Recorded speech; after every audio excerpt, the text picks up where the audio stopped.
রমজানকে সামনে রেখে প্রস্তুতি নেন।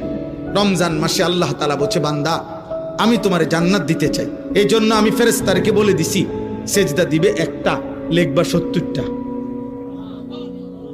কয়টা? শুধু 70টা না, না না না, জানেন না তো আপনারা।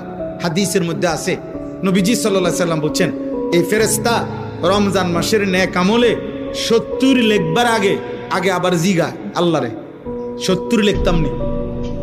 আল্লাহ তাআলা বান্দার দিকে আবার তাকায়, বান্দার ইখলাস তাকওয়া, বান্দার আমল যতটা সুন্দর হয় তা আল্লাহ তাআলা বলে, না 700 লেখো, 7000 লেখো, 70,000 লেখো, 7 লক্ষ লেখো, 70 লক্ষ লেখো, 7 কোটি লেখো, 70 কোটি লেখো, 70,000 কোটি লেখো। খোদার কসম, কারো কারো বেলায় মহান আল্লাহ বলে, ফেরেশতা আমার বান্দার এই সেজদার বিনিময় তুমি লেখো না, আমি লিখবো, আমি লিখবো। এর নাম রমজান। এর নাম কি? রমজান। এক এক সেকেন্ড হীরা মণি মুক্তার দামে দাম। এক এক সেকেন্ড 1000, 10টা দুনিয়া না 100টা দুনিয়ার চাইতে বেশি দাম।